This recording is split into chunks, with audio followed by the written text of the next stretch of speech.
Good morning, Guten Tag. Alright, so it's loud. That's my volume at. So this is just gonna be a continuation of the stream that we did on what was it, Thursday? Thursday. We're just gonna be finishing up the event story for Vivi's event. Right. Oop. Now you see me? Now you don't. Now you see. Alright. Delay. I am not well. Alright. So I've already done all my dailies. I've finished my Gunsmoke for the day. 6k points daily. Not the best, but you know. Okay. Yo, what the? Alright, this is mine.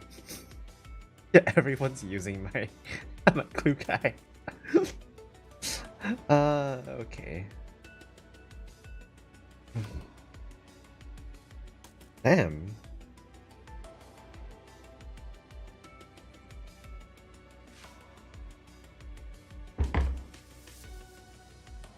I'm gonna need to watch how they're getting like 3k points. I don't think I'm using my units right. I'm just brute forcing with the fact that I have a E6 clue guy. Alright. Doo-doo-doo.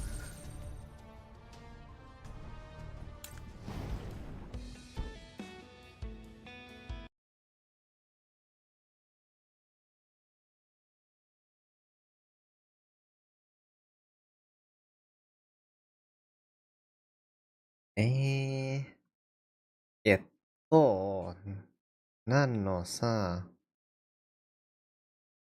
What was I thinking of? Never mind.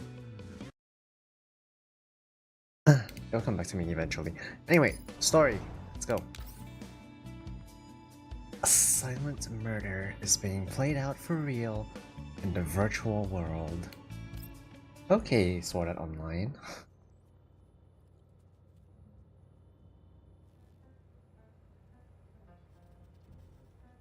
While Harpsy is focused on checking the codes on the terminal, Wellrod and Ruche are watching the surveillance feed from level 2 on the monitor.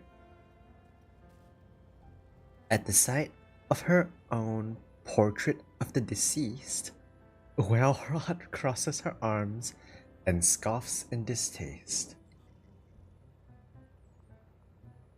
Don't let it bother you? Harpsy said as much. It's all randomly generated. You saw how odd I was. Don't be ridiculous. You think I'd be bothered by that poor facsimile of me? I'm actually more curious about who's behind the design that made me exist in big data in such a disrespectful way. You're totally stamping your feet, yet you still won't admit you're angry? Don't worry, Vivi and the rest won't tease you about it. Who's scared of being teased? All I'm saying is that the random function of the plugin could use some optimization. Oh! What is it now? They got killed by invaders again. Wellrod turns around and snickers when she sees the "you died" on the screen. Our poor players, one constantly hesitates out of cowardice, the other is lazy and complacent. This outcome couldn't be more predictable. Huh? But I think they're already working really hard. No, something's wrong. Harpsy's a muttering interrupts the conversation. About frantic typing follows. Ruche and Wellrod exchange a look, then walk up to Harpsy. What is it, Harpsy? What's wrong? There's some kind of anomaly in the data. The code that determines the drops is a bit different from what I wrote. It got overwritten. Oh, so that's why you didn't recover all the loot? But who would overwrite the code? I don't know. Harpsy's input triggers pop-up windows on the screen, each bearing a large red cross that flashes continuously.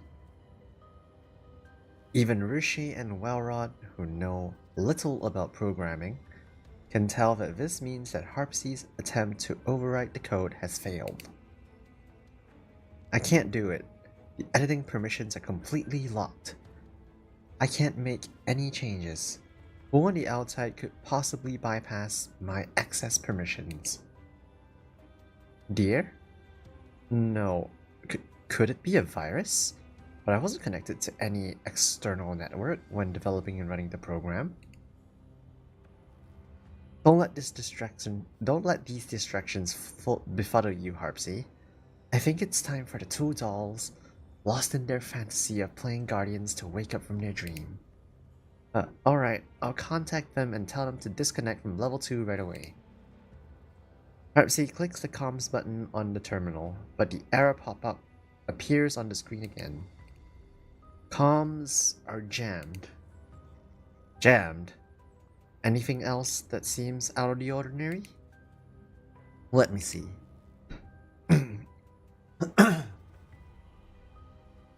Harpsy types away on her keyboard as rows upon rows of text scroll down the terminal screen. Harpsy knits her brows. The drops aren't the only thing that got overwritten. Even their neural data. Neural data? Every time they die, they lose a certain portion of their neural data. The data flow is untraceable. It could be some kind of virus. At this rate, the virus would completely take over the neural modules. What? Stay calm, will you? Don't sabotage yourself by panicking. Harpsy, can you handle this virus? I don't know. I tried to trace it, but the virus is probably capable of hiding its tracks, so I can't issue the command to terminate the program either. Ugh, what should we do? Unfortunately, panicking won't help you trace the data flow either. Calm down, Harpsy. You are one of the creators of this module and plugin. No one knows it better than you. To be fair, Deer probably knows it better than me, but if we ask Deer for help, Klukai will also find out. The cat hairs on Harpsy's head droops instantly, probably at the thought of Klukai. I know Klukai is scary, but Vivi and Mishti's safety is more important here. I know! It's not like I don't care about their safety, I just... Seeing that Harpsy is on the verge of tears, Wellrod bends down and rests her hands on Harpsy's shoulders. She looks directly into her eyes. This plot point reminds me a lot of Log Horizon. The part where they're all like, where Shiro and Akatsuki are trying to take on that boss with the bunch of randoms that they found, and every time they die, they lose like some of their memories of the real world.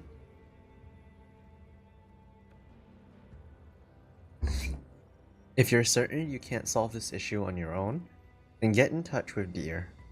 Taking responsibility is indeed a daunting prospect, but remember, you are not alone. Wellrod's firm hands have steadied Harpsy's nerves a little.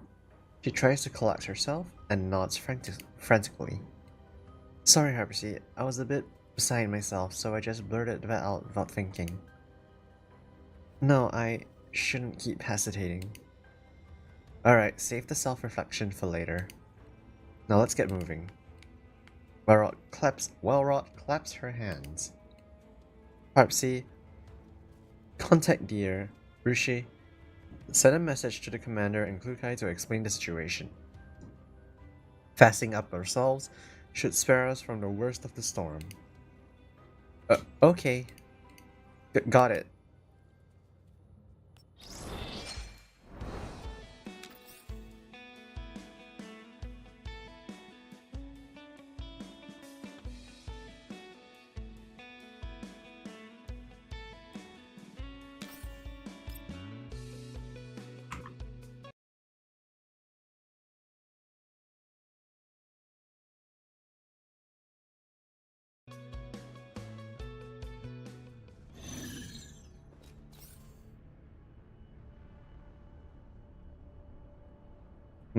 Okay.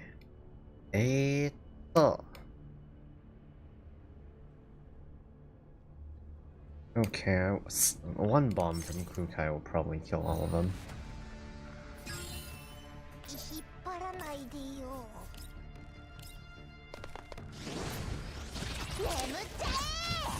Alright, let me slow this down.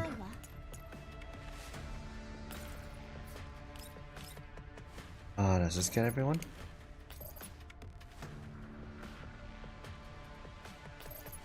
Not quite.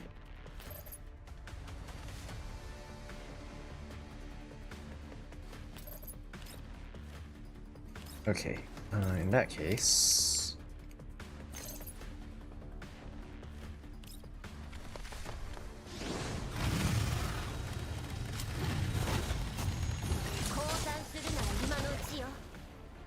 It says 2 times. Why is it so slow?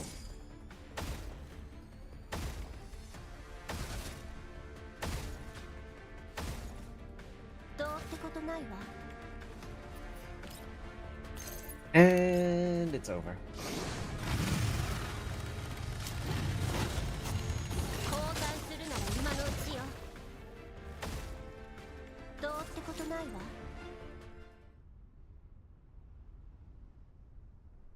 Mishti takes in the defeated enemies all around her and expresses her heartfelt admiration. Some have fallen headfirst into the pit, while others are hanging on the guardrails. Oh, such ruthless firepower, such agility, the ferocity of a $1 army. Have I pulled an SP version of some SSR unit? You flatter me. I am simply performing my duty. She's even as gentle as Endoris. Isn't she too perfect? There's not that there's anything wrong with the actual Endoris. Just leave all the combat to me. Wow, I've been waiting for so long, and someone finally says this to me. This is indeed the dependable junior that I've long dreamed of. Not that I'm complaining about the actual Balka and Doris. Vector looks at Mishti, who is hanging onto G36K KSK like a rucksack, with a hint of helplessness. Are you planning to make her carry you the whole way? What's the problem? It's not like walking is part of the training. I think a chewing out by Kukai is inevitable at this point, but if she sees you like this through the surveillance recording, it's just a matter of a 500 shot drill turning into an 800 shot drill. Quantitative change often leads to qualitative change. She might start tormenting you by targeting your precious collections instead. Suddenly remembering her large collection of special edition manga and merch, Mishti lets go of G36K KSK demurely. Kukai is away, but she still stalks me like my own shadow. Alright, let's go retrieve our loot. Mishti and Vector walk around the 2 beams of light not too far away. The loot enters their respective inventories in a burst of light. Noticing the problem, the 2 dolls look up at each other almost at the same time. I think you're right about the deducted loot. We only got back less than half of the XP and supplies. Harpsy, have you figured out what's wrong? The camera hovers smoothly next to them. It makes no response. Harpsy? What's going on? We're not in the middle of a cutscene right now, so why are the comms being jammed? Vector, this harpy or whatever you keep talking about. Who is it? It's... Vector suddenly realizes that something is terribly wrong. It's Harpsy, imprint model TMP. She repeats the familiar name slowly, but Mishti just stares at her even more blankly. Harpsy? Who's that? Who's that? A new friend of yours? You don't seem like the type to go making friends with strangers. She doesn't seem to be joking. Making jokes takes too much effort for Mishti. It's not my imagination. Huh? I'm not imagining this feeling that something is missing. You've been saying some really strange stuff since a while ago. Mishti. Vector interrupts her. Try to disconnect from level 2. Huh? But we're not done yet. Do as I say. Try to disconnect. Sure. After trying multiple times, Mishti looks at Vector in confusion. I can't. What is going on? Either something happened out there, or something's wrong in here. Mishti, remember when I said I had a feeling that something important was missing? I don't think I was imagining it. What did we lose? I don't know what I lost, but you definitely lost something. Vector tells Mishti about Harpsy. But I still can't recall her. The data is lost, so that's not surprising. What matters is how to prevent further data loss. Say, do you think this has anything to do with the deducted loot?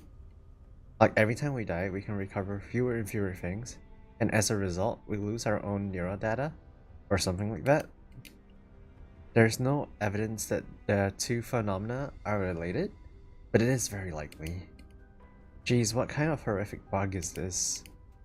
I don't know, but from now on, we can't treat this as a game where we have infinite lives. The more we die, the more we lose. What? Then maybe we should just stay where we are and wait for the rescue? That does make sense. It will certainly reduce our chances of getting hurt. But then, we'll also be putting all the pressure on Harpsy and the others to solve the problem. It can't be helped. Our comms are jammed, and we don't even know what's going on out there. Are we really just going to sit here and wait for our doom? Then what ideas have you got? Turning into Superman? Vector lapses into deep thought. After a while, she tears her eyes away from the weeds growing out the cracks in the concrete on the roadside. I'm thinking to end the game, other than breaking the connection by force from the outside, maybe beating the game in here is also a solution? But wouldn't that get increasingly risky under these circumstances? I still think it's better to find somewhere safe and hunker down.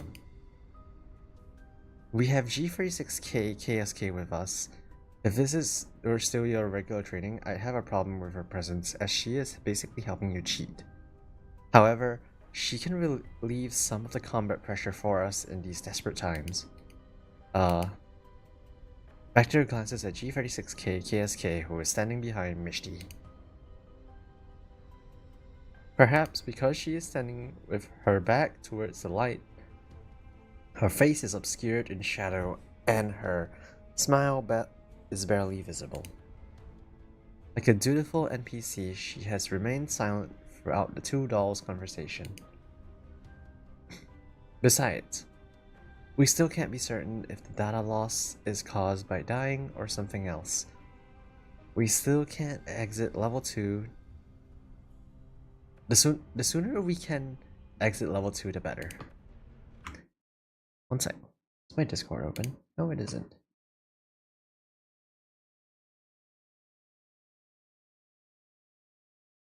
Do-do-do.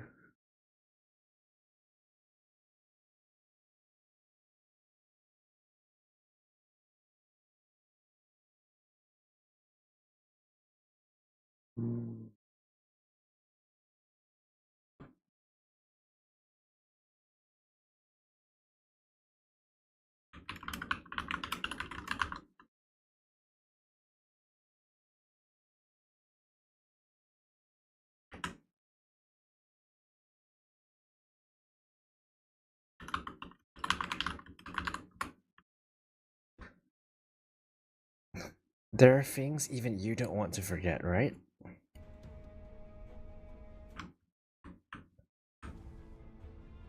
Mishti purses her lips and tears at her hair in frustration, then she lets out a sigh. Alright, I meant to complete the training anyway. Ugh, having you talk to me so earnestly instead of just yelling feels pretty unsettling. You prefer Klukai's method? Huh? No way! Why would you have such dangerous thoughts? Are you sure you don't? Of course not. You can't be more wrong. Okay, Mishti. We believe you. Totally not an M. Beat the game, yeah? Let's go then. It'd suck if Klukai deletes all the anime that I've saved at the outpost. 当然の結果ですね。残念ですが、あなたはここまでで。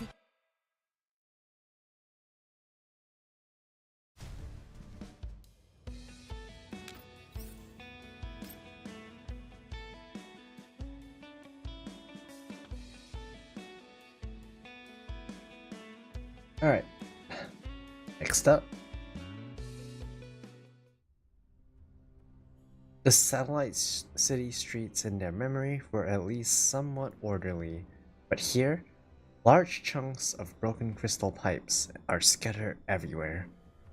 Uprooted sidewalk slabs reveal barren yellow sand beneath, and as they walk along, the view looks no different from the yellow zones. We'll reach the research institute once we cross this district.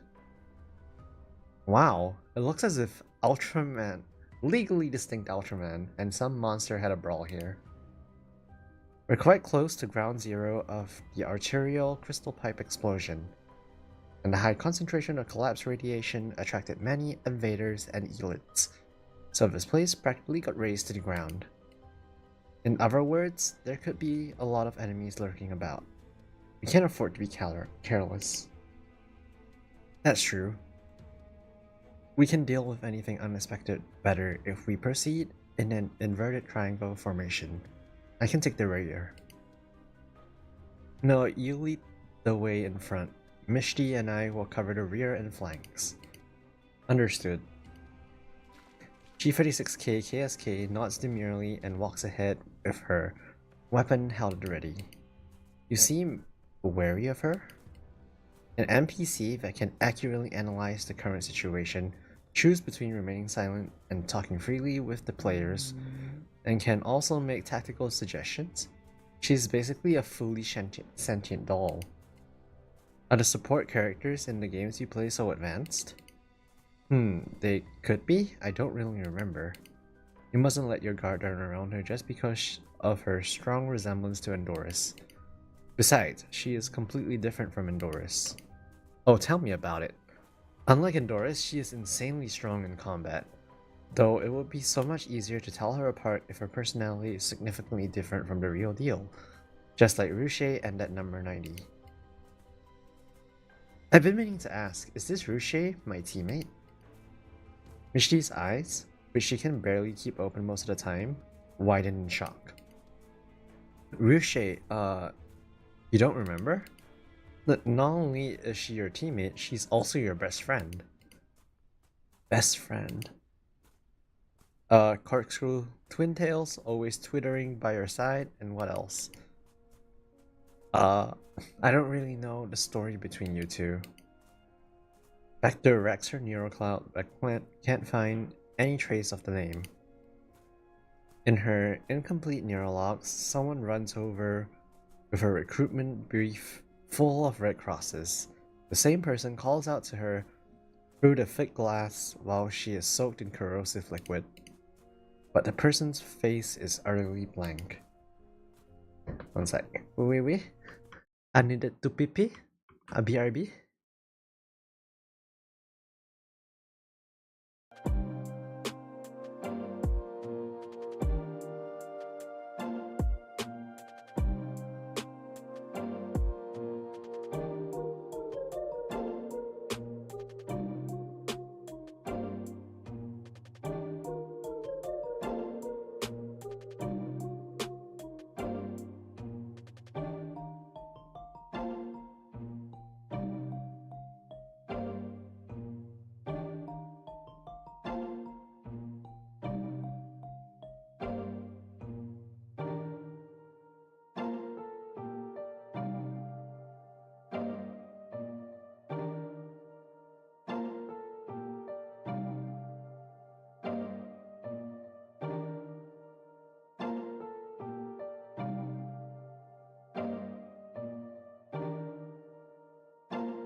Wait, I have returned. Apologies.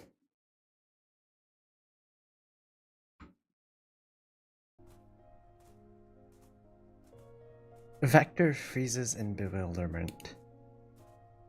I only found some broken memory fragments. Mishti glances uneasily at the camera that has been following them in silence, then awkwardly tries to comfort Vector. It's gonna be fine. Once we get out of here, we can reload our neural backups. Boom! A building ahead of them collapses, all of a sudden emitting a deafening noise. A long-haired girl emerges from the swirling dust. She stumbles in this direction, followed by invaders that are chasing her relentlessly. Help! Multiple enemy targets spotted ahead at 1 o'clock. Exact number unknown. They are moving towards us at high speed, engage in 8 seconds. Hold on, vets. Worry about that later. Prepare for battle.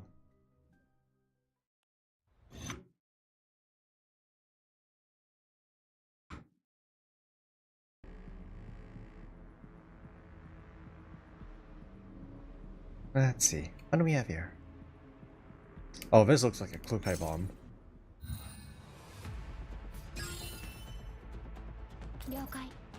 Hang on. Okay. Pop Mishti's ult.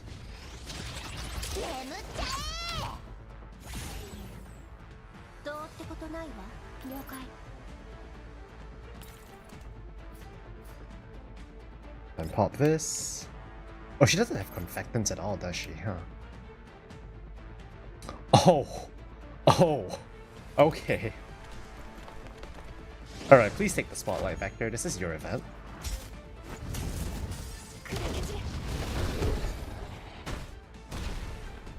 Oh, everything gets set on fire. It's alright now. There are no more invaders. G36K KSK gives the cowering girl a gentle squeeze on the shoulder. The girl, obviously very shaken, is still trembling all over.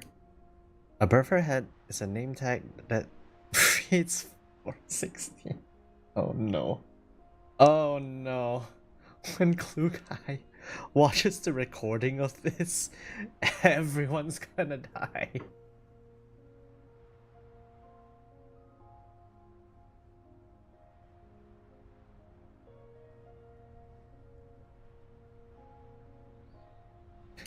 Vector, I'm not reading this wrong, am I? Her name is indeed 416. Not you're dreaming or you've gone blind, right? Your reading is right. 416 cranes her neck and starts bawling. Oh no. Fat tears roll down from her eyes. Her usually cold and haughty face now looks almost pitiful. I know it's not the real deal, but it sure is impactful. I didn't expect we'd run into another new NPC so close to the research institute. The two dolls walk up to 416, who suddenly jumps to her feet and grabs Mishti. Whoa! I almost forgot. My sister. Please save my sister. It's fucking Belka. I beg you. What sister? Ow, ow, ow. My arm is gonna fall off. Over here. Follow me. 416 lets go of Mishti and runs back in the direction she has come from. Sheesh. Her personality is different, alright. But she's still got the same monstrous strength. Hurry, we're going after her. It is surprising that there are still such well-preserved houses in the city. There is even a sofa! Mishti, immediately drawn to the sofa near the entrance like a nail to a magnet, collapses into it. G36K KSK follows them into the house and stands quietly in the corner. So soft, so comfy. Doesn't quite compare to my beanbag sofa, but it gives the couch in the lounge a run for its money. Come Vector, savor this hard-earned moment of tender coziness. No thanks, get up, we have stuff to do. If you mean the cutscene, you handle it. I'm very sleepy, let me... She can go sleep. She can go to sleep even on level 2. Vector shakes her head in mild disbelief and walks up to 416, who is now by a bed in the room. She has to admit that the calm and quiet atmosphere here is quite relaxing. She decides not to bother waking Mishti. Big sis, are you okay? Don't scare me. As Vector approaches the bed, 416 unfreezes and starts crying piteously while holding the hand of the person lying on the bed, who happens to be Belka. I fucking knew it. The one lying on the bed with her eyes closed and her face pale is none other than Belka, but the name tag above her head reads GRG28. Hearing 416's voice, she musters her strength and opens her eyes just a crack. Big sis, you're badly injured. I tried to find you some medicine in the research institute, but I ran into invaders. These people saved me. You. Don't talk, big sis. Excuse me, do you have any medicine with you? The watery green eyes turn to Vector, and she suddenly understands how Mishti feels. Impactful indeed. Under 416's imploring gaze, Vector taps her watch and gives her a healing potion. Thank goodness! Big sis, they have medicine. I'll give you some right away. She tries to prop GRG28 up from the bed, but she may have aggravated her wounds, as GRG28 starts coughing violently. Cough, cough, cough, cough, cough. Big sis, are you alright? Zzz. So noisy, what is going on? Mishti sits up on the sofa and rubs her eyes. He looks over at the bed. That's Belka? She rubs her eyes again. Klukai is holding Belka in her arms? They're both NPCs. I know, but Klukai is bawling while clinging to Belka? No way, I don't care if it's real or not. I've got to capture this absolute masterpiece. Where's my terminal?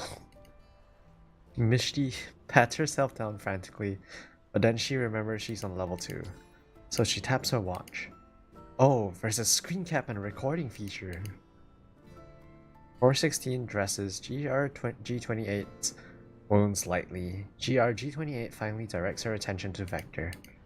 You have my gratitude. May I know who you are? We are guardians. Vector reads out the only option she's given. We are guardians. Guardians, you say? Big sis, don't get so worked up.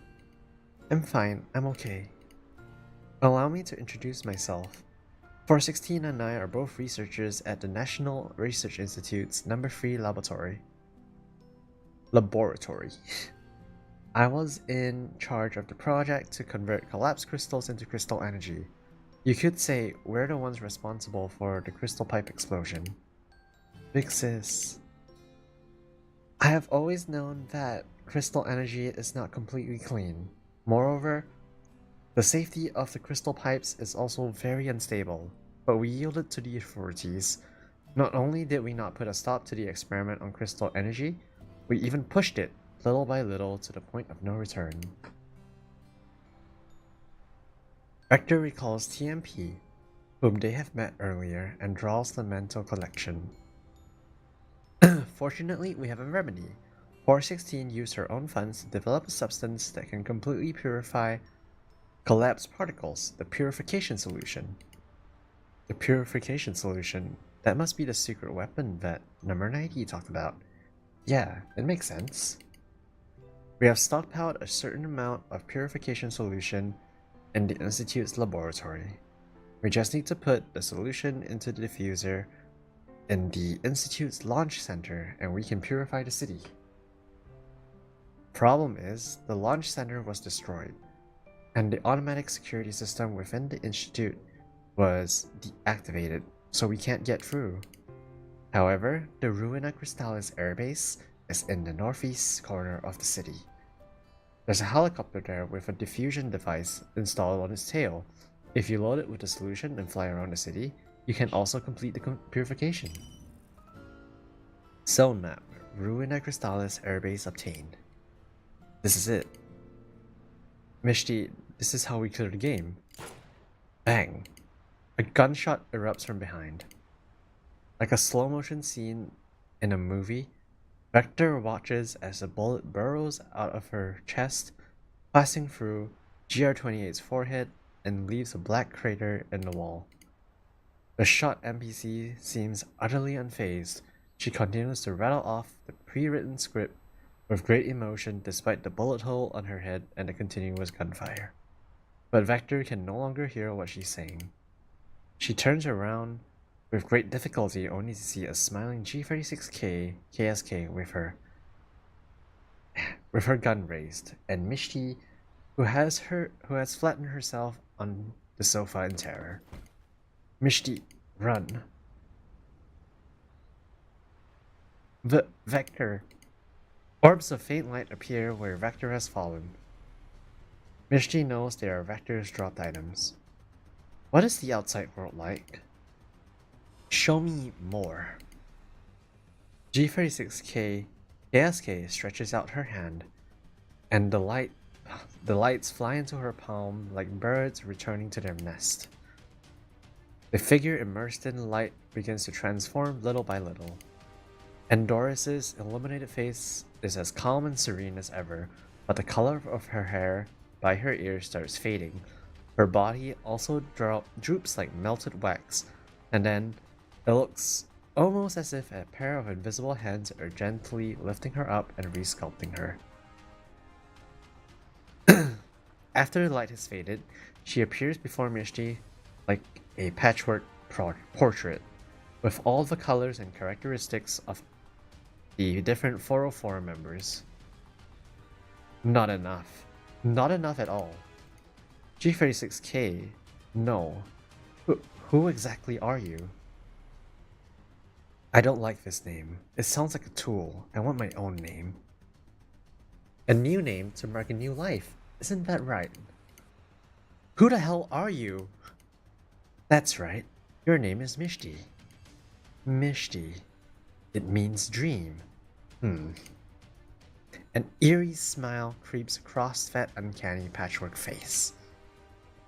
I was born out of your memories, your dreams. You could call me Koshmar.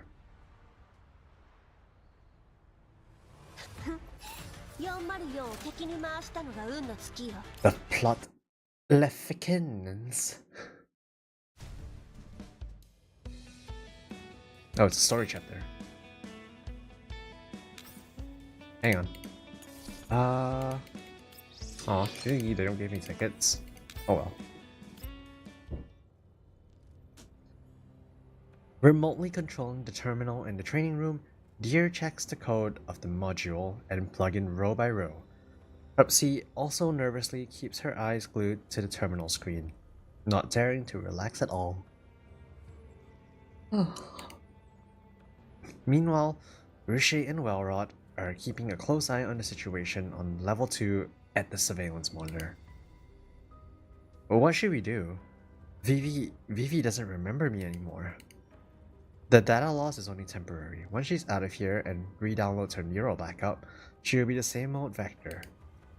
I know, but it still hurts that Vivi is treating me like a total stranger. Tears are a sign of your incompetence. If you keep crying, you will only put more pressure on Harpsy and Deer. I'm sorry. At last, movement can be heard from the terminal nearby. There's no virus at all. How can that be? The problem is that the highly intelligent creative AI that you implanted.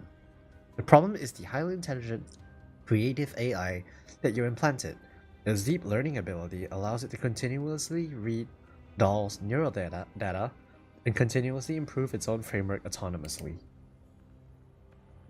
It has now concluded its first cycle of self-completion. Compare its base code with what was originally written. Isn't it much more complex? It does seem to be the case. That's why you couldn't find this so-called virus. Freaking hell. The creative AI is artificial intelligence. Dolls are also artificial intelligence. You put two AIs into a single vessel. Are you trying to teach them what survival of the fittest means? It didn't occur to me. Never mind. According to my speculation, the goal of this AI is probably to seize their neural clouds and take control of their frames. If this continues, I'm afraid it will backhack the main control system sooner or later. When that happens, not only will their data be at risk, but so will yours. So it's just a pathetic usurper. Now that we know what we're dealing with, we just have to launch an EW attack to wrestle the control back from her. And Bob's your uncle. It's not that simple. This AI has already merged with Mishti's and Vector's neural clouds to a certain extent by seizing their neural data. Even if we manage to wrestle the control back from her, remnants of the AI's data will stick around in their neural clouds.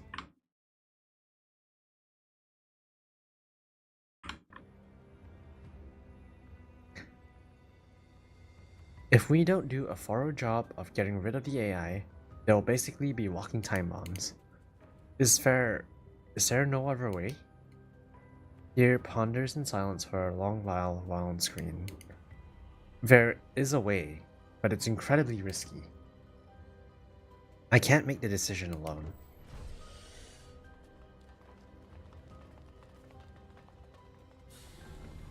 The door slides open with a swoosh and followed by a set of angry footsteps. Oh, Mama Kukai's home! I follow Kukai into the room, eyeing the floorboards that she has just stomped over with concern. Kukai, Commander? What are you? We were gone for just a few hours, and you've already created a gigantic mess for us to come back to. Her eyes sweep fiercely over everyone present before finally settling on Deer on the screen. Solution. Stop wasting time. Alright, here's the solution. Meanwhile, on level 2, if I respawn at this save point, a dozen invaders are outside staring hungrily at Vector in the phone booth. She checks her inventory and sighs at all of the empty slots and her pitiful amount of ammo. I'll get swarmed the moment I step outside. I won't be able to save even myself, let alone Mishti. On my own, I really am utterly useless. Bang, bang, bang, bang, bang. Intense gunfire interrupts Vector's moping. She watches as the invaders outside are shot in the head one by one. The area around the phone booth is cleared in no time. Vivi, are you alright? Sorry it took us so long to get here. A girl with corkscrew pintails throws herself at the door of the phone booth, scaring Vector by squishing her face right up against the glass. We arrived right on time. Good thing you haven't lost the ability to make sound judgment. I'm glad you didn't just rush out to take on these invaders and let them give you a thorough beatdown. It's safe now, come on out. With a frown, Vector opens the door and exits the phone booth. She dodges Ruche's flying tackle and makes her way over to Harpsy. Harpsy wrings her hands nervously. Vector, are you okay? You seem to be the real Harpsy. How did you get in here? Vivi. Ignoring me, eh? Looks like our almighty team leader has lost her memory of more than one teammate. You're right, I can't bring up any data regarding the two of you in my neural cloud. Vivi, you don't remember Wellrod either? Never mind, we're here precisely to solve this problem. Wellrod looks at Harpsy, who is standing next to Vector. With a nod, Harpsy tells Vector everything in a soft murmur. So, Deer's recommendation is to defeat the AI, take what she drops, and recover the data I've lost? At the same time, I must clear the game to put an end to this endless cycle of dying and respawning, correct? That's it. Deer has already obtained certain permissions that will help us by using cheat codes. The limit on the stamina bar has has been removed. This is way too risky. It wouldn't be such a big deal if it was just me and Mishti, but now you're putting yourselves in danger too. Vivi, how could you say that? What do you mean it wouldn't be such a big deal if it was just you and Mishti? You're our very important companion and leader to us, and leader of us, Team B. That's right, us. Without you, it wouldn't be us anymore. You. Vector looks at Ruche and finds herself speechless. I really don't have any memory of what you're saying. That's okay, I'll help you recover it.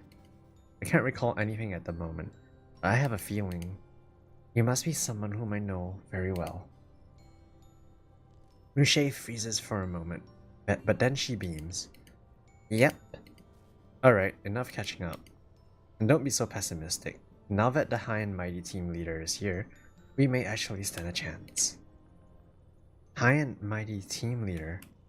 You don't mean... Elsewhere, Mishti, who has been frantically avoiding Koshmar's pursuit, is cowering inside a concrete drainage pipe. You can't find me, you can't find me, you can't find... All of a sudden, a shadowy figure leans into the pipe. Eep! Mishti is so terrified her neural cloud is on the verge of shutting down. But once she makes out who it is, she lets out a sigh of relief. Oh, it's you, Flake Klukai. This fake Klukai is looking at her with wide, pitiful eyes. Unimpressed? Mishti shrinks back and waves her hand at her, as if she was shooing away a puppy. Go away, you OOC weirdo. You're gonna make me get caught by that Frankenstein. If only Tyrant Klukai was here, she would kill the Frankenstein easy peasy. Hey, why are you pulling me? I'm not going out there. Follow me, I know a safer place. Huh? A monstrously strong hand grabs Mishti and pulls her out of the pipe. Mishti is getting a bit disorientated. Am I still in a cutscene? Maybe Koshmar is just a boss, and the NPC is now taking me somewhere, taking me to some safe house so that I can regenerate or something. It's much safer here. Before she can react, her view is suddenly turned upside down, and she feels herself being thrown headfirst into a cramped space. Ow, that hurts. What? What do you think? Don't you feel right at home in this trash can? Fake Klukai lifts her chin. The face that looked so pitiful just a second ago is now full of disdain. Hold on. That tone. Since the OOC NPC is now also getting... Since the out-of-character NPC is now also getting out-of-character, she's actually resembling the original character more. This is getting a bit confusing. Mishti! It's the real deal! Ah, Klukai! Stay away from me, you're filthy.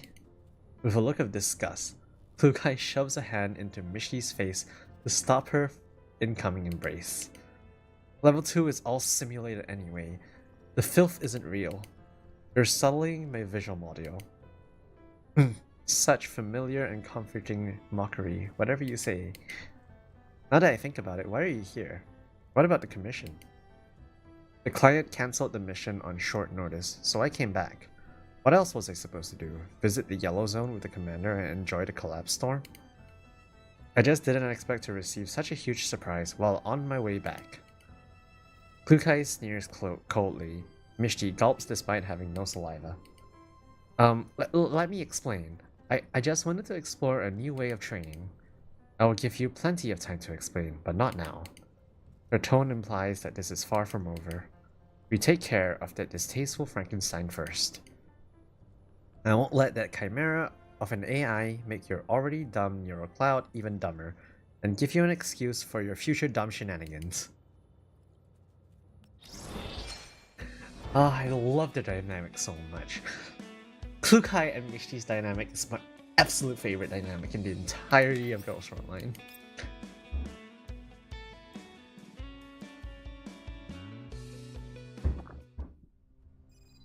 Is this communicator secure? Deer said he set up an encrypted comms channel that the AI won't be able to tap, so it should be secure. Oh, it's connected. Mishti, can you hear?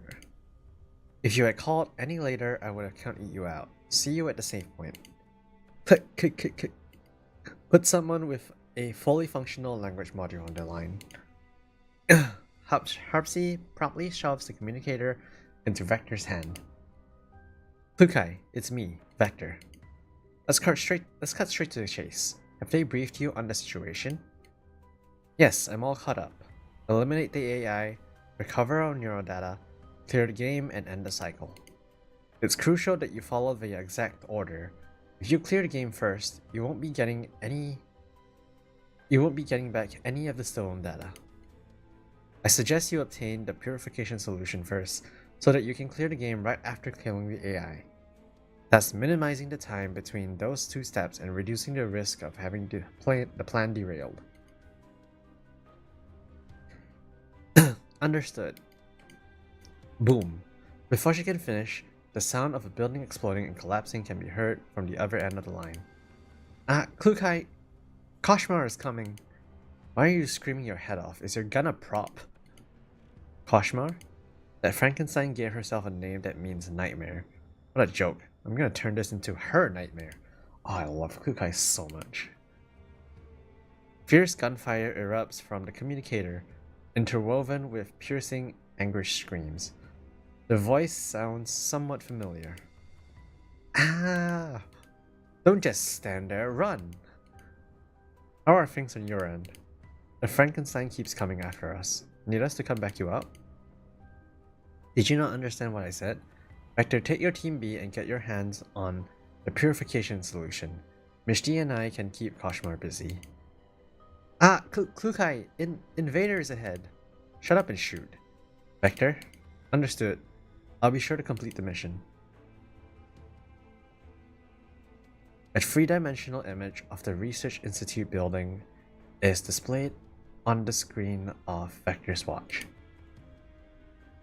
According to the topographic map and intelligence provided by Deer, the Institute's security protocol has been fully activated, but more than 75% of the building is damaged, so there are plenty of poorly defended openings. The west garage, where we are right now, is one of them. Have you got an entry route? I have planned these 3 routes based on the distance, time, and number of enemies we will encounter. I personally recommend Route C, which is to go along the outer edge of the west corridor to the exterior of Zone Z, where there is a gap where the wall was blasted open. After entering Zone Z from the gap, we turn right and travel for 200 meters, at which point we will come across an air raid passage that goes all the way down. We follow the air raid passage down to level LG10, crawl along the ventilation duct there to the 5th window, and we will arrive right above the laboratory where the solution is stored. What's your reason for choosing this route? It's relatively safe. It's a little convoluted, but the defenses along this route are the weakest. You may run into security droids on patrol near the gap leading to Zone Z, but that's it. As for the patrols within the lab, the enemies are in the open while we have the advantage of surprise, so they pose no threat at all. Wellrod places a hand on her hip, looking the very picture of confidence. Wellrod, yes? You don't have to keep reiterating the loss of your neural data. No, I just think that you're capable of making detailed plans and have a commanding presence. You're more of a team leader than me. Huh? Please don't say that. You're great too, Vivi. There's no need to spare my feelings. I'm merely stating facts. However, you haven't considered a potential problem. Go on, then. Vector points at herself. You? Warok can't help but show a hint of surprise. Since I lack sufficient information of both you and Ruche, it is impossible for me to assign roles and coordinate effectively based on your strengths and weaknesses. So I would like to hand over command of this operation to you. You mean I'm to be team leader? You are a more suitable candidate under these circumstances. Despite the data loss, Vector appears much more certain than usual. Is there a problem? Surely this shouldn't be a challenge for you. Challenge or not, I will fulfill my responsibility. Following the entry route planned by Walrod, Team B successfully reaches the ventilation duct just above the lab. They peer into the lab through the cracks of the vent. The room is unoccupied. Only a handful of equipment is still running and making some rickety noise. No enemy units in sight. No sign of the target item either. Once we're in there, Harpsy and Ruche will search for the solution. Make sure your respective search areas don't overlap. Vector and I will keep moving and be on the lookout. Roger that. The 4 dolls enter the laboratory through the vent. As Vector gets a better look at the layout of the lab, a certain fragmented scene flashes by quickly in her neurocloud. Vivi, what's wrong? Ruche asks, sensing her hesitation. This scene feels oddly familiar, like I've been here before. Familiar? Oh, you mean the simulation training we did this morning? It does look a bit similar, but there's no hostage to be rescued this time. Simulation training. Have you also lost this part of your memory? You almost got into a big fight with Valrod because she didn't stick to the operation plan. You can leave out the superfluous information. Valrod, who is standing guard nearby, suddenly coughs loudly. Have you found a solution? Guys, I think I've got it. Harpsy calls out from one end of the laboratory. Next to her is an open electronic cabinet with glass jars filled with the green liquid neatly stacked inside. Wow, that's great. Just then, the alarm starts blaring. The door is blown right off its hinges, and a large amount of security droids surge in. Enemy targets spotted. They spotted us. Find cover. The groupmate takes cover behind a large piece of equipment as bullets rain down like a torrential storm, slamming into the machine with a deafening roar. Seizing the brief moment when the enemies are reloading, Valrod peeks out from behind cover with her riot shield. However, after only a few shots, she is forced back under another hail of bullets. Damn it, the enemy units in the game can actually share information with each other. The approaching enemies give her no time to finish her sentence. Other than Harpsy, who is protecting the solution, the other 3 dolls desperately fight to keep the enemies contained within the barricade. There's no end to these droids. What if I draw their fire and you guys make a run for it through the vent? No, that would be certain death for you, and quite frankly, you alone will be able to stall them long enough for all of us to make it safely through the vent. Then think of another way. We can't do this all way. Our only choice is to clear a path with grenades and charge through the main entrance. The weight in Walrod's hand is suddenly gone. When she looks up, Vector has already grabbed her riot shield and charged out of cover. What are you doing, Vector? The enemies instantly shift their aim and unleash a relentless barrage towards Vector. Make for the vent. Ruche, Harpsy, get the solution safely out of here. If you don't see us after more than 10 minutes, get to the airbase on your own. Valrod grabs a discarded metal plate from the ground and holds it up in front of her. But what about you? It's just a game. Dying once is no big deal. Then she sprints towards Vector without a second thought. Why did you act without permission? I'm the team leader here. A thunderous explosion drowns out all other sounds. Several cultured tanks in the laboratory shatter upon impact, sending torrents of incubation fluid surging out, knocking over every security droid. Valrod loses her footing and nearly falls, but Vector, who has anticipated this, catches her firmly. Go! From the corner of her eye, Valrod spots Ruche and Harpsy already crawling into the ventilation duct. Without hesitation, Vector grabs Valrod's hand and pulls her towards the exit of the lab. So you actually had a plan. Sorry, I know it's risky, but it was an opportunity that I had to seize. No, I should be the one to apologize. Huh? You'll understand what I mean when you have your neurodata back. More sporadic gunshots can be heard from behind them. Looks like your culture fluid cannons didn't get rid of all the vermin. Ow, ow, ow.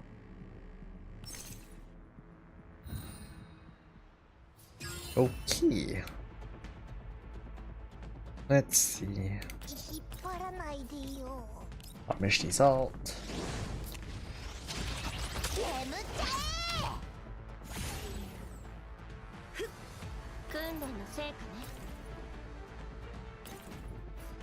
Kukai salt.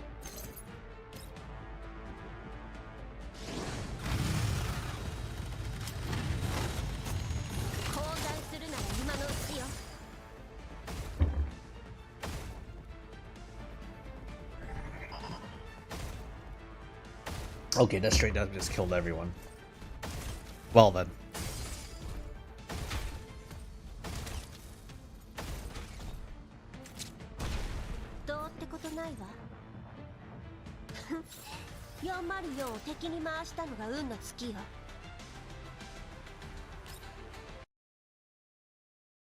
Alright. Is this the last level? Oh, it is. Oh, it's the boss fight. Okay.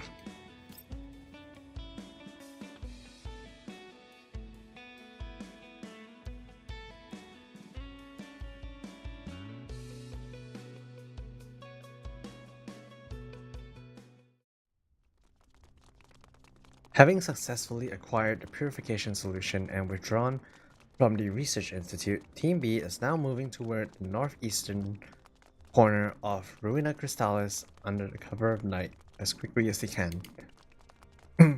Harpsy, can you contact Mishti and Klukai? The comms channel is still online, but no one's answering. Keep the line open. Okay. Harpsy sends another comms request.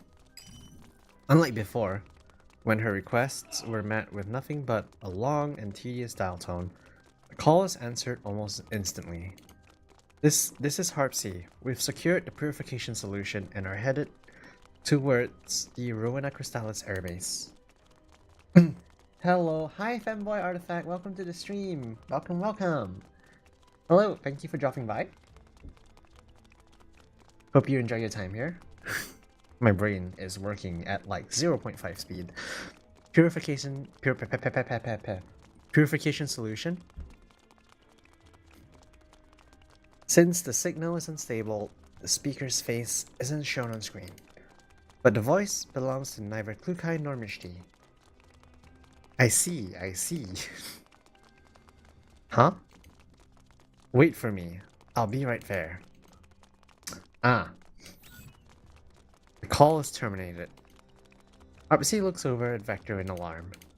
That was neither Klukai nor Mishti. It could only be Koshmar. Then Mishti and Klukai must be in big trouble. It's pretty obvious from that call that Koshmar is on her way to do us in. Even Klukai couldn't beat her, so what chances do we? Calm down. Worst case, she defeated Klukai and Mishti. But as long as we haven't cleared the game, the respawn cycle won't end. Once they respawn, they'll come to back us up, so don't worry too much about them. There were just two of them, so they couldn't even utilize basic team formation. Their defeat was hardly unexpected. Oh, what's a brain? Something I clearly don't have. Mine's dysfunctional. Ah, my brain, it hurt. Big think make big pain. Now that we're all here, as long as we stay on our toes, defeating Koshmar isn't entirely impossible. That's right. Besides, that's just the worst case scenario. What if things went down better than what we're assuming? Has the amnesia actually cured your paranoia? Say, maybe you should just stay like this. Vector shakes her head. Whether it does me any good or not, I need to recover all my memories of you. I don't want to misplace any of it. I was just joking. Don't take it so seriously. Thank you for the follow, Fanboy Artifact. Thank you, thank you. Thank you so much. God knows when I'm gonna be streaming again. My stream schedule is non-existent. But I do try to stream whenever I have time. I do have a pretty long weekend next week, so I might have some things planned. So thank you so much for the follow. Thank you so much. I was just joking, don't take it so seriously. Why is there such an enviable sense of rapport between the two of you now? What happened between you two? Nothing. Put a lid on your pointless curiosity. Look, Vivi, is that the helicopter that GRG28 mentioned? You know, after reading their names, like their new names, so much in the sequel, having to read their original gun names in full it feels like a tongue twister. A battered military helicopter sits on the small tarmac. A rectangular device is hanging from its tail. That should be it. Inspect the engine first. Make sure it is fit to fly. Okay. Richer climbs into the cockpit to inspect it. After a quick check, she hops back down. The engine is in good condition. There's plenty of fuel. The helicopter even has an autopilot function. Bang, bang, bang. Though the two managed to dodge the attack in time, the helicopter is now riddled with bullet holes in an instant. Oh my, did I miss? You know, she's like this kind of Frankenstein monster. That's the antagonist of this entire event, but you know, she kind of bad. She kind of spicy, you know what I mean? Gives me some, you know, Dead Man Wonderland vibes. The girl hovering mid-air lowers the gun in her hands, but the 7 guns floating around her remain trained on Vector and Ruche. How can she control so many guns all at once? Hang on, is she wielding my PP-90? Next time, I'll take better aim, okay? Give me all of your data, please? That way, I will be complete. Her voice is undoubtedly that of a young girl, yet it is light and airy, with an upward lilt tinged with mockery. Vector stares at her for a while, then she lets out a chuckle. Why are you laughing? No wonder Kukai called you Frankenstein. Frankenstein? Your appearance, weapons, everything about you stems from Mishti's and my neurodata on the 8 of us. Vector shows no fear of her weapons. I know nothing about this game. All I know is anime girl equals gun. This is a gacha game that was released globally back in December, yeah.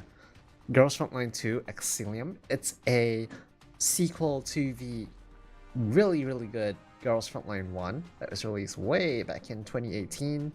That one's a bit dated. It has all the hallmarks of like a very classic kind of gacha game. It has very similar vibes to FGO. The gacha system is nowhere near as cancerous as FGO, but that's because the gacha isn't focused on the units themselves. The gacha is focused on like cosmetics and the costumes. The actual units are pretty much grinded through by in-game like materials, and also grinded in you can grind them in drops from in-game events. So very free to play friendly if you're not into the cosmetic portion of it, but it is very grindy. This one, not so much. It's more premium towards the units, I would say. But as far as modern gacha games go, I'd say its gacha rates and the way it handles its gacha is actually pretty fair, I would say. They give you a lot of pulls to pull your units with, and they do like keeping the older units relevant by giving them buffs. So Definitely recommend it. Definitely recommend. Can't recommend this game enough. Oh no, I don't need to get addicted to another gacha. Listen. See this halo? No, no, those are my wings. Is that my halo? No, that's my tail. That's the halo. See this halo? This halo is telling you that this gacha is definitely worth it.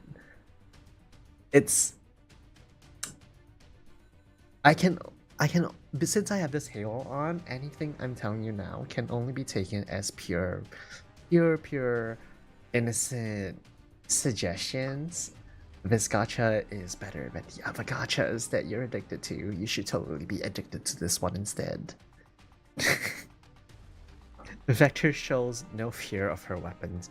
She paces before Koshmar with deliberate ease. You know, I would want to keep these wings up more. They kind of take up a lot of space, don't they? Huh. Why not? Still hovering mid-air, Koshmar follows Vector's movement and turns her body slowly. I'm already broke though. See, since you're already broke, if you spend more money, how much more broke can you be? You see, it's just the difference between being broke and more broke. For legal purposes, these are jokes. Please spend your money responsibly. I will not be responsible for any financial ruin through what is said on this stream. Even if you read all of your neural data and seize our frames, you will never be perceived as a complete doll or a new Koshmar. You're just an amalgamation of patchwork parts. You don't even actually exist, let alone have the ability to be complete. I don't exist? I will never be complete? That's right, you don't exist. Well, Rod. All of a sudden, Vector ducks down and a sharp crack of gunfire erupts from behind Koshmar. No, you told me to? I must know. Listen. I do not make the decisions for you. So, if you make the decision yourself, I have nothing to do with it. I simply made a suggestion. What you do with that information is completely up to you. All of a sudden, Vector ducks down, and the sharp crack of gunfire erupts from behind Koshmar. I'm taking out a 100,000 now. Damn, what kind of credit do you have that you can just take out 100,000 on a whim? Clearly, you can't be that broke. For legal purposes, once again, this is a joke. They are merely the hee and the haha. Please do not take my hee and ha-has seriously. Bullets tear through her limbs and abdomen. Caught off guard, Koshmar immediately flies up to dodge the attack from behind. When she turns and spots Welrot and Harpsy firing at her from behind the helicopter, her face instantly contorts in fury. You ambushed me! Just reciprocating the courtesy you showed to our friends. Sobs. I want to have my own frame, like the rest of you. I want to experience the outside world. I can have my own data. All this data, it's all me. Koshmar lets out an anguished shriek. The floating guns around her start spinning and firing wildly in all directions. Spread out. Amidst chaos, a stray bullet strikes the purification solution that has been strapped to Harpsy's arm, sending the glass container tumbling. The fluorescent green liquid instantly catches Koshmar's attention. The purification solution. She halts her reckless barrage and aims her gun at the container. Oh no!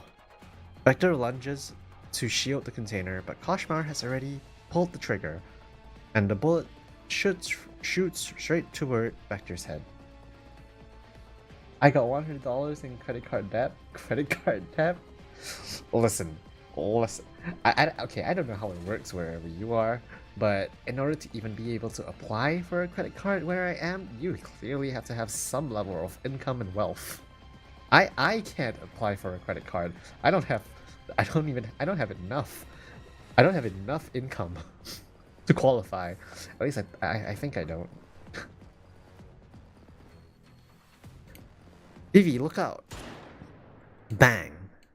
The loud noise is followed by a dreadful silence. Vector opens her eyes. The glass container in her arms is intact, and she isn't met with the dreaded "You died" text. Then that gunshot. Holy shit, what kind of ultimate kill stealer are you?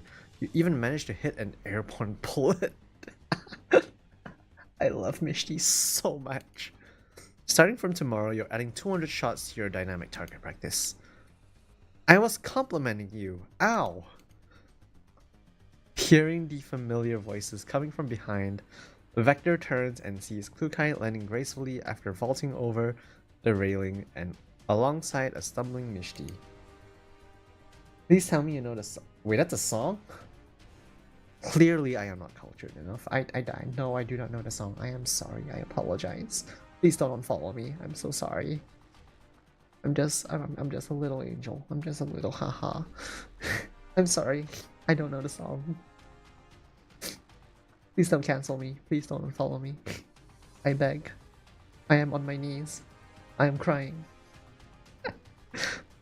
Vivi, are you alright?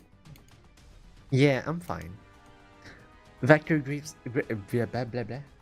It's a me. It's a me. I am gonna need to Google that right after I get off stream, which probably shouldn't be too long from now.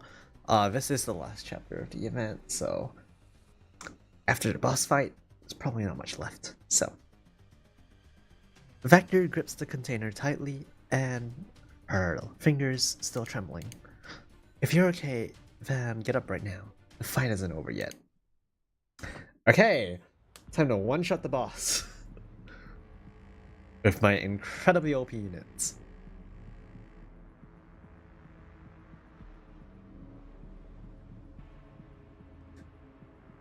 You know, in the first game, most of the bosses are the way they're designed. They're just like, you know, androids, standard like Terminators type deals. This game though, they're still machines, but holy shit! Why are all of them some form of eldritch horror?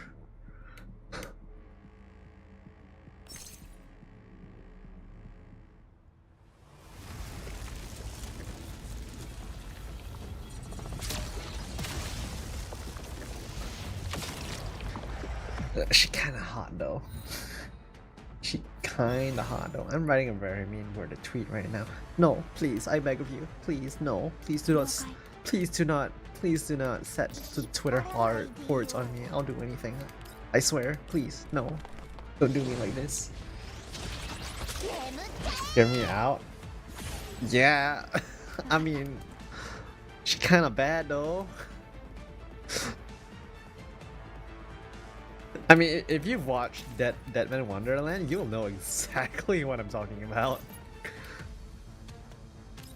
Alright, let's set everything on fire.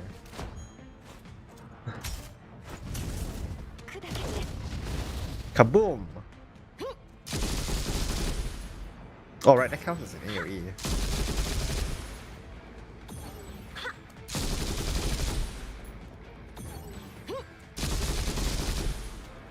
Oh, so they have modeled the weapons for like RPG and everyone. I can fix her. Fix her? Hell no. We can make her worse. She can make me worse. You know what I'm saying?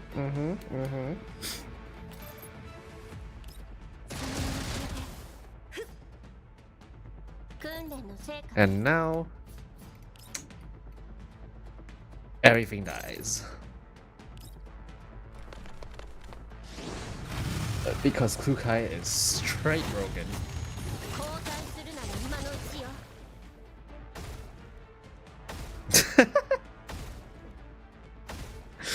damage is ridiculous. She's even destroying the map. どうってことないわ。 Koshmar can't withstand the combined firepower of the 6 dolls. The floating guns around her are shattered one by one. At last, she can hold out no longer. She plummets from mid-air, hitting the ground with a brutal thud, and then becomes motionless. Kukai steps forward, firing a couple of rounds into her body just to be sure. After confirming no further movement, she signals the others, and one by one, they emerge from cover. Is it over? But the helicopter got shot into Swiss cheese. What do we do now? Welrot, Ruche, go check the status of the helicopter. If it's not usable, check the other aircraft. No way this helicopter is the only functional aircraft in the entire airbase. There's actually a distinct possibility. Ow! Why did you bump me on the head? Shut up already. Go with Vector and recover your neurodata. Koshmar will be back after she responds. She respawns. Haven't we destroyed all the nearby save points while we were on our way here? She won't get here that soon. If you think you can escape your punishment in reality, you're being delusional. Any more procrastination will only double the punishment. Mishti pouts and shuffles closer to Koshmar. Strange, why can't I recover? Whoa! Koshmar, who has been lying motionless on the ground, suddenly lifts her head. Mishti yelps and jumps back in fright. But Koshmar ignores Mishti entirely. Instead, she turns and bolts towards Vector, who is holding the purification solution, her movement swift and her intent crystal clear. Ruche and Welrot, who have been inspecting the helicopter nearby, are drawn to the commotion by Mishti's startled cry. What the fuck? I just heard a door slam. What on earth? Okay. Kukai and Vector are the first to react. Without hesitation, they draw their guns and open fire on Koshmar. A fresh burst of bullets completely severs Koshmar's already dangling left arm, but she doesn't even flinch. With her still functional right hand, she brushes against a shadowy decorative mark on the right side of her thigh. On the side of her right thigh, electronic currents crackle around her. Then, with a flash of white light that illuminates the darkness, a shadow solidifies into a drawn blade. Without slowing, she lunges at Vector with the weapon. That's me. That's you. You're in my walls. What are you doing in my walls? Why are you spying on me? What do you plan to do with my plush toy collection? Answer the question. Before I put pesticide in the walls.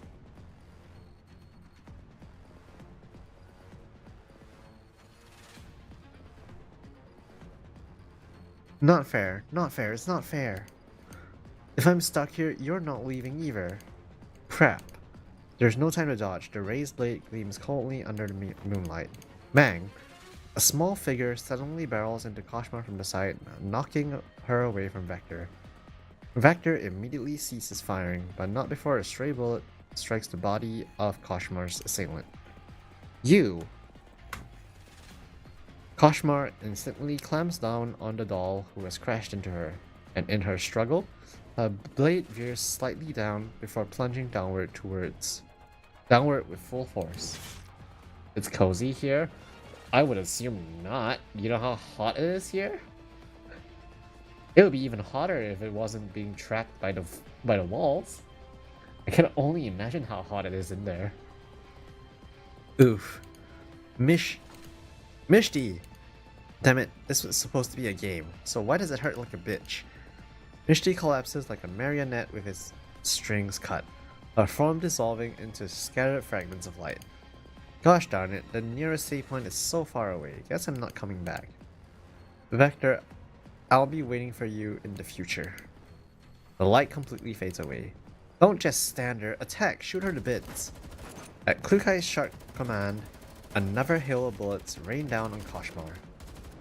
I'm stealing all my food. Joke's on you. I don't have any food. I'm on a diet. I am trying to lose weight. Bullets tear through and riddle her body. Speaking of which, yeah, it's hot. You were oh god. You can't say that. You can't say that in public. Please. You can't say that in public. Bullets tear through and riddle her body. As Klukai gives the final order, Koshmar's body gradually breaks apart into smaller and smaller fragments. Koshmar's anguished screams fade, and at the same time, the fragments of her body begin to glow. Stop. The dolls cease their attack. The broken pieces dissolve, unraveling into delicate threads of light that peel away from Koshmar's remains. The strands unravel faster and faster until wisps of soft luminescent blue surge into the air, forming a vast ocean of light above the base. Part of the glowing tide drifts into the distance, while the rest rushes straight toward Vector, flowing into her body. Is she okay? She's dead. She dead. She's dead. Vector, that's the art. Micah Studios' art is always so good. It's the same reason why Girls Frontline character designs are always so incredible. I will never stop glazing them. The waves of light flood Vector's mind. She can't help but bend forward, sinking to her knees. In front of her, four arms overlap. Following the arms upward, she sees familiar features begin to take shape onto once blank faces. The fragments have returned to their rightful place. My neurodata. Vector looks up toward the sky. There is no more trace of Koshmar. The members of Team B rush up to her. Vivi, how do you feel? Did that work? Have you regained your memory? It's okay. We've still got our neural backups. Vector breathes in deeply and takes Ruche's and Welrod's hand. I got everything back. I'm just a bit disorientated. Thank goodness. Ruche embraces Vector tightly. Welrod and Harpsy also look visibly relieved. Does anyone remember there's a second phase in our operation? If you want to fight Frankenstein again, by all means keep the group bonding session going. Oh, right, we have more important things to do. Ruche hastily lets go of Vector. Vivi, I just checked with Welrod. Even though the helicopter got shot full of holes, it's still functional. Even the autopilot still works. The world of video games sure is miraculous. However miraculous it is, I've had enough of it. Vector holds out the glass container that she has been protecting in her arms. In that case, see you in a bit. No residual anomalous data in the neural module. No data conflicts or losses detected. All modules are operating normally. Right. Okay, Harpsy, you can go ahead and destroy that plugin. Make sure you leave no backup, alright? No, my beloved, that you've only known for 2 minutes. Listen, she was being a threat to the original waifus, aka Klukai. Who I would do anything for. Please step on me, mommy. And my daughter, Mishti, who I will protect with my life because she's just like me, for real. Constantly sleepy. Always wanting to fall asleep. Sure. Now that the crisis has been averted, can I log off? I've got other stuff to attend to. Go then. Deer's image disappears from the terminal screen. I glance at Mishti and Vector, who have just climbed out of their repair pods, and I pat Klukai on the shoulder. You can't fix her? No. No. There will be no fixing in this household. No. We don't fix her. We make her worse, and she makes us worse. Don't get too worked up. Just take it easy, yeah? I'll keep it under control. Klukai clears her throat and fixes her gaze firmly on the two dolls. You may now explain yourselves. I am listening. Well, it's as you saw. And what exactly did I see? Don't be nervous. Talk me through it slowly. We have all the time in the world. Or would you like a drink to soothe your vocal module? Should I fetch a nurse? Yeah, don't be like that. If you want to snap or shout at me, just do it. Otherwise, I feel like I was still in the... Otherwise, I'll feel like I was still in the virtual world. Besides, you know I can't drink coffee. Are you telling me what to do? No, not at all. I wouldn't dare. I just think I prefer the OG version of Klukai. If memory serves, that would be the one you called Tyrant Klukai. A chuckle slips out, earning me a mildly disapproving glance from Klukai. I was wrong, Klukai. I shouldn't have asked Harpsy to create the plugin without permission. What else? And I shouldn't mix training with endgames. Klukai, please don't be like this. Klukai tilts her chin up and shoots Mishti one more sharp, murderous glare before turning to the trembling Harpsy.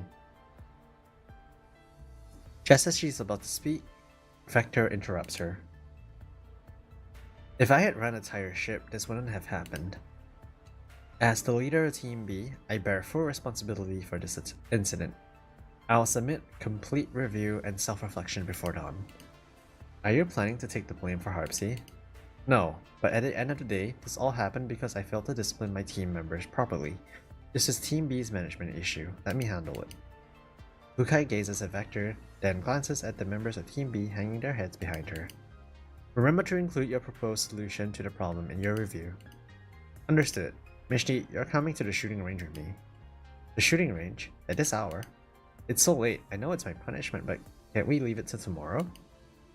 Klukai reaches into her pocket and pulls out a small switch. It is compact, with a round button resting right under her fingertip. Mishti immediately flails her hands in panic. Well, I'm coming, alright? Then I'll be going with Mishti. Commander, would you like to join us? I understand the meaningful look that Klukai is giving me. She wants Vector to handle Team B's internal affairs on her own. Vector might find it awkward if we stay. At the same time, my instincts tell me that this is the moment for Vector to reach a consensus with her team. But can she really do it? I look at her, but worried and hopeful. At that moment, a still inexperienced team leader meets my gaze and gives me a firm nod. Sure, I'll come too. What? What? Even the commander will be supervising me? We'll see if you dare slack off again with 2 pairs of eyes watching you. Now let's go. Klukai takes the lead, pulling Mishti out the door. As I walk past Vector, I give her a reassuring pat on the shoulder. She looks up at me with silent understanding. The footsteps in the hallway gradually fade into the distance, and the remaining members of Team B let out a collective sigh of relief. I was so scared I didn't dare speak at all. I'm not surprised you scared cat. Like you were any better. You were also staring at your toes and avoiding Klukai's eyes yourself.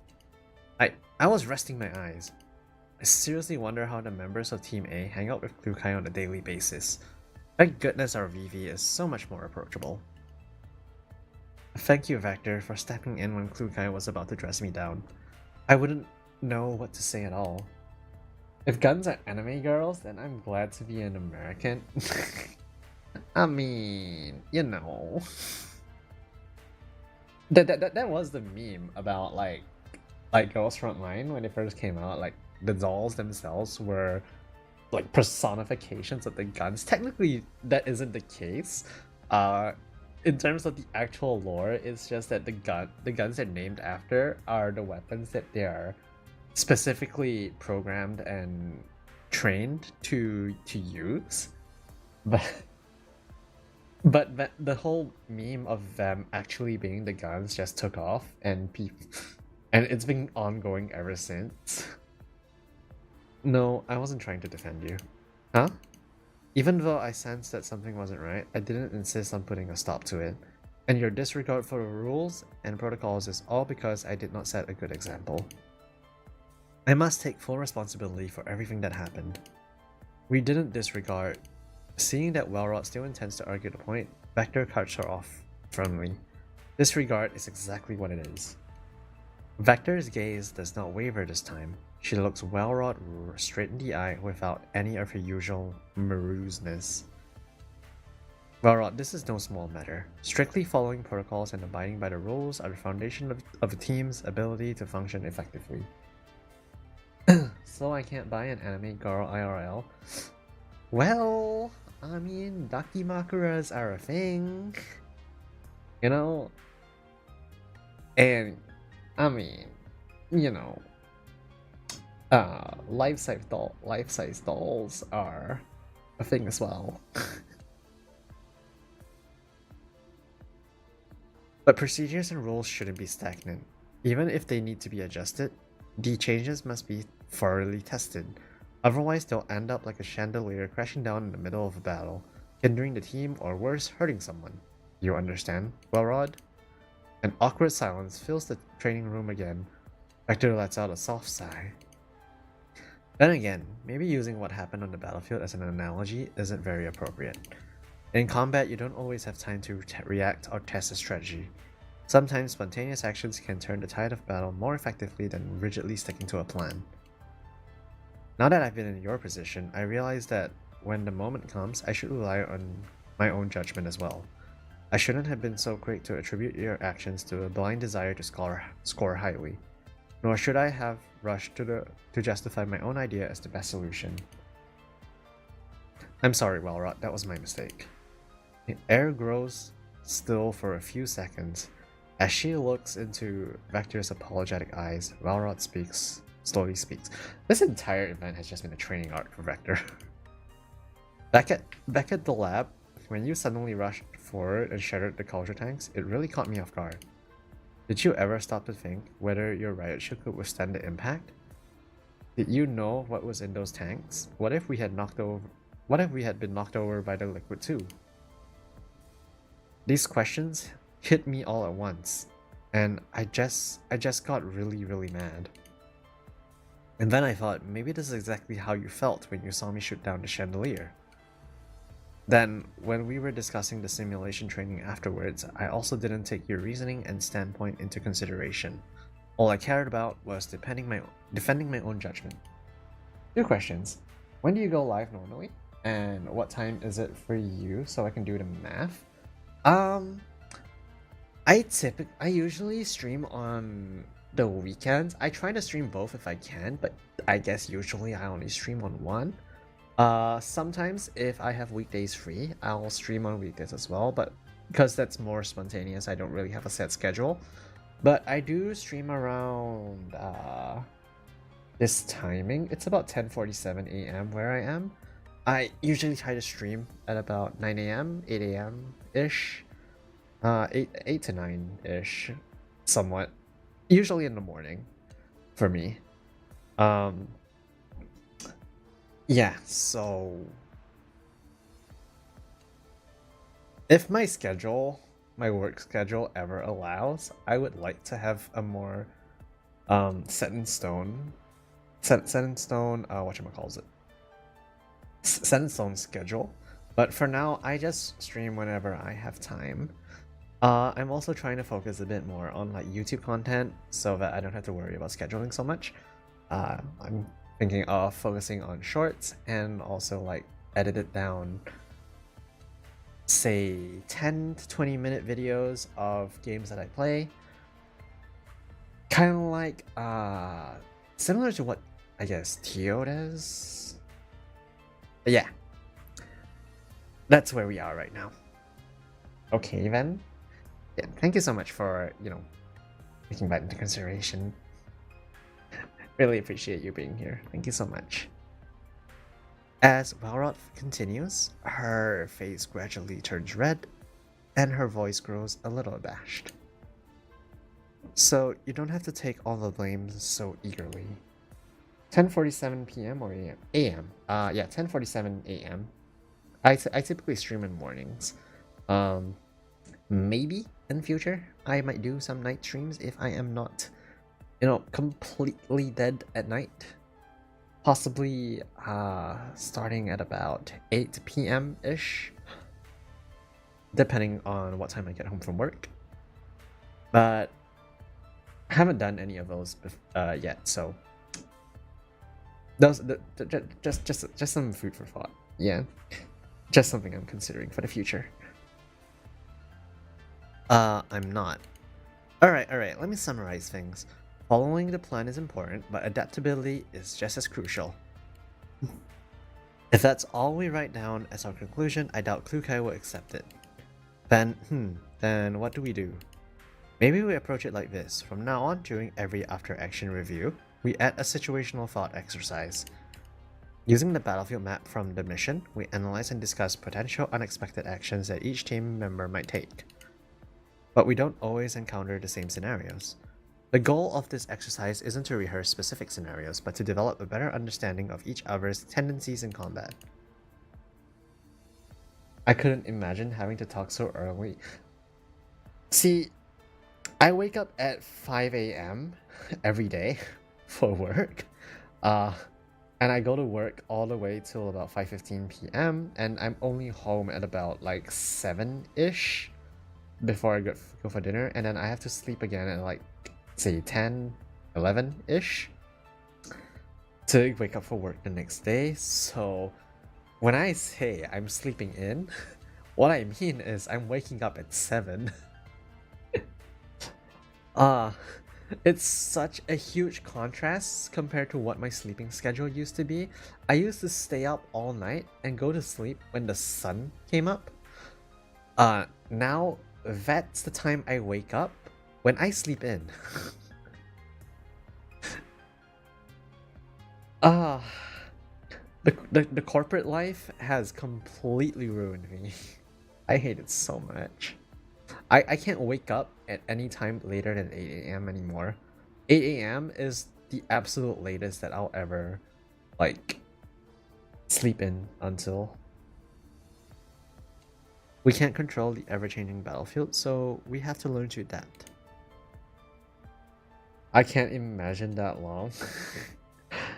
Yeah, well, money's decent, I guess. So, that's how I afforded my model, so. But goddamn, if the time and energy that I've lost from this job has but anyways, onward to better things, right? Oh, I see. After all, when we're on the battlefield, opportunities wait for no one. Seeing the amusement in Vector's eyes, Welrod raises an eyebrow. I think this is doable. And your paranoia, well, it's not entirely baseless. I also think it's worth a try. Then, once my proposed solution gets approved, we can begin our new training sessions. But before that, Harpsy. Yes? Having her name suddenly called, Harpsy jolts, her cat tail sticking straight up. You are also required to write a self-reflection. Furthermore, due to the lack of proper respect for rules and protocols, along with poor judgment starting now, everyone, including myself, will conduct a full revision of 404's Code of Conduct. I expect to see everyone's review and report on the previous training session in my mailbox by dawn. Am I understood? Yes. Looking at the now motivated team, Vector lets out a small sigh of relief. You are on the opposite side of the world to me. It's 9:52 for me p.m. 9:52. That's is that East Coast? Is that East Coast US? That sounds like New York-ish, Washington-ish, Washington DC, not Seattle, Washington, but that's East Coast, right? Am I wrong? Or is that more central? 13 hours. 13 hours sounds pretty east, I think. Or am I getting it completely wrong and it's just west? I don't think it's west, right? I'm pretty sure that's East Coast. I suppose I did the right thing. Center USA? Ah, right. Center. Yeah, that makes sense. Yeah, because East Coast is about 12 hours-ish. I think New York's about exactly 12 hours behind me. Yeah, center makes sense. I suppose I did the right thing. My teammates and I finally have a consensus commander. Yeah, we'll see how it goes. Outside, the night has deepened, but the lights in the Almo's trading room remain bright, just like every other night Team B spends hard at work. And yet, tonight feels different. Oh, we're in a bedroom. What's going on? With the mission card short, Belka returns to her room after signing off, and she flops onto her bed with a disappointed sigh. Staring at a photo of Klukai stuck to the seat. Oh my god. She puffs out her cheeks in frustration. Girl!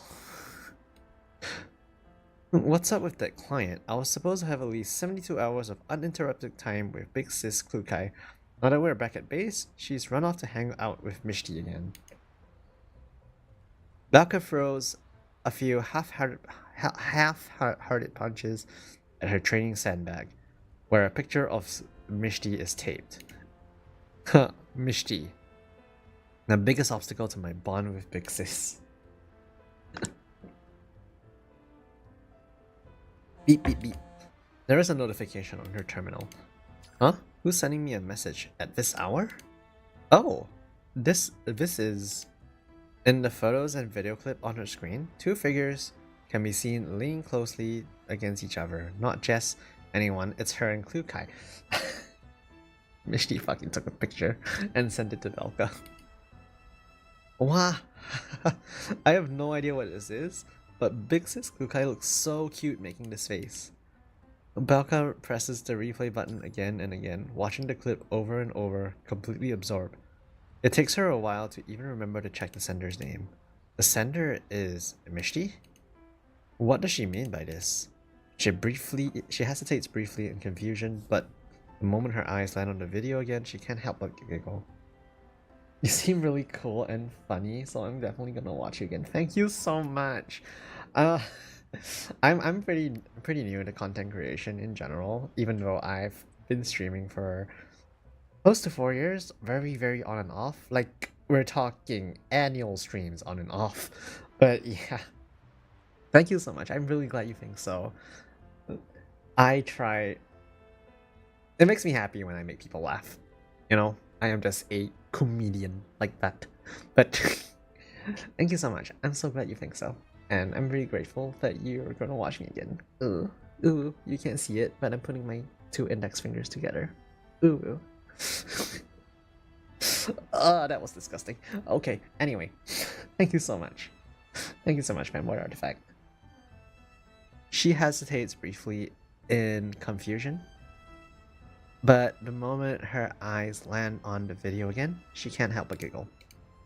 Who cares? Just for today, you can be the witness of the love and friendship between Big Sis Klukai and me, Mishti. That's the fucking epilogue. Oh, the day that Klukai sees that photo, oh, Mishti is so dead. Alright, so that's the end of Escape from Cyborg from Girls Frontline 2 EXILIUM by Micah Studio. I hope you keep streaming. I do intend to. I've actually been streaming a lot more than I used to. I used to stream close to once a year.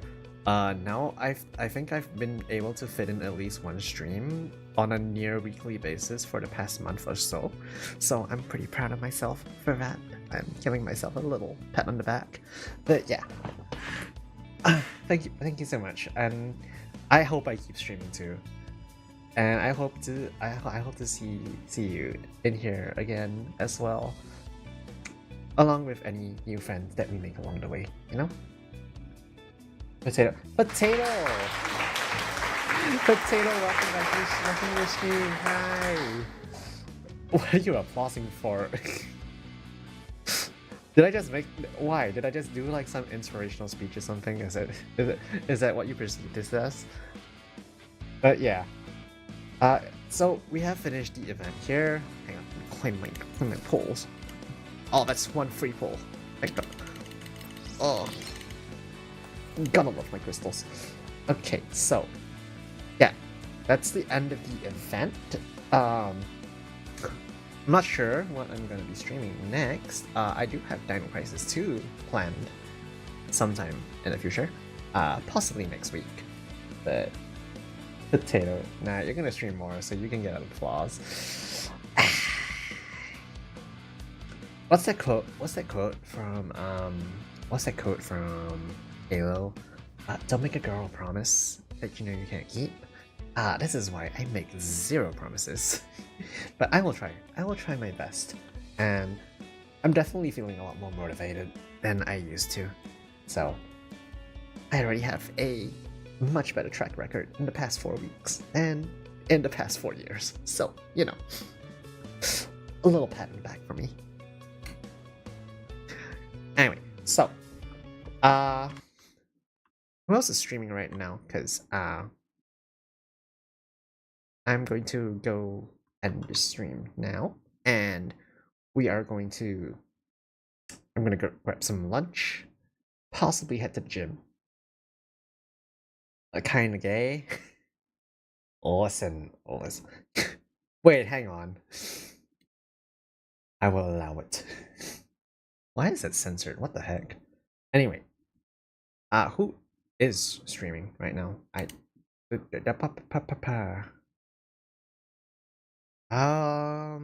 it only Vika? Seems like it's only Vika, so I guess we'll rate Vika. Have fun. Thank you. I'm trying to get back into the shape that I was back in 2019. Man, oh man, was I in shape in 2019 before COVID ruined it all. But yeah, I'm trying to get back into shape. And I'm trying to get back into cosplaying as much as I used to. And for that, I need to look kinda, I gotta get myself looking, you know, looking snatched. So, okay, I'm gonna send y'all to, actually, Are there any, oh, there is a VTuber playing EXILIUM right now. I'm gonna send y'all to another someone else who is streaming EXILIUM right now. But thank you all for joining today. I really appreciate y'all sticking around. And I will see you guys possibly next week. Possibly on Thursday. I might have Thursday and Friday off. So if I do, I might pop in and surprise stream, you know. But thank you all. Thank you all for joining. And I will hope to see y'all soon. Bye-bye. Where is mine? Oh, there it is.